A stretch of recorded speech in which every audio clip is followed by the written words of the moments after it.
नमस्कार विद्यार्थी मित्रांनो, शिक्षणवेध या यूट्यूब चॅनलवर मी रुपाली गिरी मॅडम आपले स्वागत करत आहे। आजच्या लेक्चरमध्ये आपण महत्त्वाच्या अशा विषयाचा अभ्यास करणार आहोत। तुम्हाला माहीतच आहे की शिक्षका पात्रता परीक्षा म्हणजे TET ही एक्झाम आता डिक्लेअर झालेली आहे। फॉर्म फिलअप करून झालेले आहे, तर आता एक्झाम आहे, तर त्या संदर्भात मी तुम्हाला काही व्हिडिओ टाकणार आहे। त्यामध्ये 5वी ते 10वी पर्यंतच्या प्रत्येक सब्जेक्टचे पॉइंट काढलेले आहेत, मी स्वतः काढलेले आहेत। ते पॉइंट मी तुम्हाला व्हिडिओच्या माध्यमातून देणार आहे।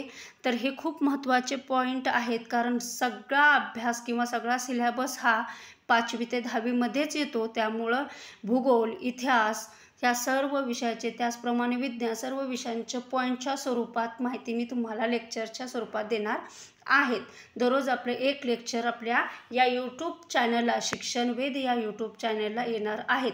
जर तुम्हाला माझा व्हिडिओ आवडत असेल तर तसे कमेंटमध्ये कळवा आणि कोणत्या विषयाचे पॉइंट किंवा कोणत्या इयत्तेचे पॉइंट काढलेले पाहिजे तेही कमेंटमध्ये सांगा। चला जास्त वेळ न घालवता आपण लेक्चरला सुरुवात करूया। बघा, आज आपण इयत्ता 5वीच्या भूगोलमधील महत्त्वाचे असे पॉइंट आपण घेणार आहोत। त्यामुळे तुम्हाला अभ्यासाला जास्त आणि हे प्रत्येक पेज वाचून, प्रत्येक पॅरेग्राफ वाचून काढलेले पॉइंट आहेत। त्यामुळे एकही असा पॉइंट तुमच्या नजरेखालून सुटला नाही पाहिजे। बघा, पहिला मुद्दा आहे किंवा पहिला पॉइंट आहे, अवकाशातील सर्व वस्तूंना खगोलीय वस्तू म्हणतात। लक्षात असू द्या, लक्षपूर्वक ऐकला।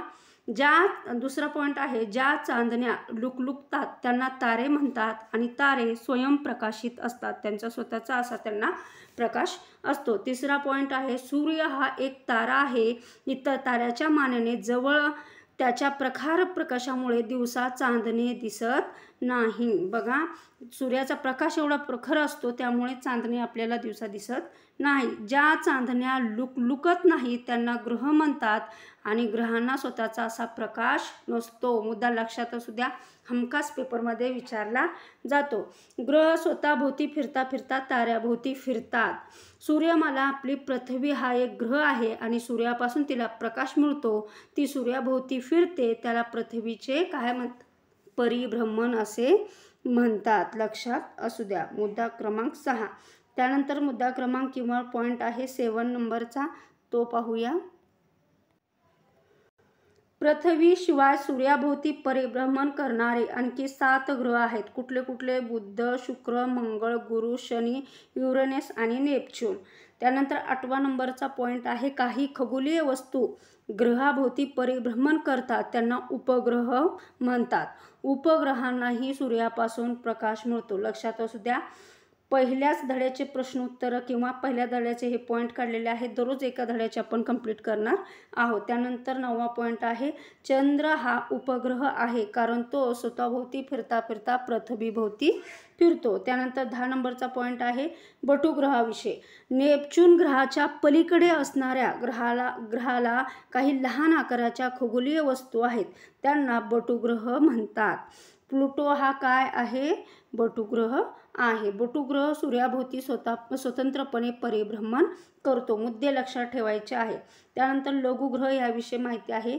मंगळ व गुरु या ग्रहाच्या दरम्यान असंख्य लहान लहान खगोलीय वस्तूंचा एक पट्टा आहे, या पट्ट्यातील वस्तूंनाच आपण लघुग्रह असं म्हणतो। हाही मुद्दा लक्षात असू द्या। त्यानंतरचा पॉइंट आहे, गुरुत्वाकर्षण। खगोलीय वस्तूंमध्ये एकमेकांना स्वतःकडे खेचण्याची म्हणजेच आकर्षित करण्याची शक्ती असते, या शक्तीलाच गुरुत्वाकर्षण शक्ती म्हणतात।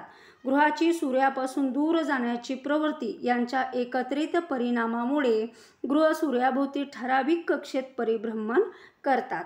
अवकाशात जाण्यासाठी गुरुत्वाकर्षणाच्या विरुद्ध शक्ती द्यावी लागते, वरच्या क्रियेच्या विरुद्ध कार्याखाली करावे लागते। ग्रह, तारे यामधील असणारे रिकामी जागा जी असते त्यालाच आपण अवकाश आणि यालाच आपण अंतराळ असेही म्हणतो। चंद्रयान याविषयी माहिती आहे। बघा, भारतीय अवकाश संशोधन संस्थामार्फत चंद्रावर 22 ऑक्टोबर 2008 रोजी यान सोडले, त्याला चंद्रयान 1 या नावाने ही मोहीम ओळखली जाते। त्यानंतर मंगळयान याविषयी माहिती पाहूया। हा उपक्रम मॉम नावाने प्रसिद्ध आणि तो 5 नोव्हेंबर 2013 रोजी मंगळयान मंगळ ग्रहाच्या दिशेने या यान मंगळ ग्रहाभोवतीच्या कक्षेत कधी प्रस्थापित झाले तर 24 सप्टेंबर 2014 रोजी प्रस्थापित झाले. त्यानंतरचा पुढचा पॉईंट आहे चंद्रयान आणि मंगलयान हे दोन्ही यानी कसे आहेत, मानवविरहित आहेत. त्यानंतरचा महत्त्वाचा पॉईंट आहे राकेश शर्मा यांनी 1984 रोजी अवकाशात जाणारे हे पहिले भारतीय अंतराळवीर आहेत. बघा महत्त्वाचे असे पॉईंट इथे दिलेले आहेत. लगेच पुढच्या लेक्चरमध्ये तुम्हाला दुसऱ्या चॅप्टरचेही दिले जातील आणि एकत्रित तुम्हाला व्हिडिओही दिला जाईल. लेक्चर आवडले असेल तर चॅनलला सबस्क्राईब, लाईक आणि शेअर करायला विसरू नका. आता आपण इथंच थांबूया. धन्यवाद.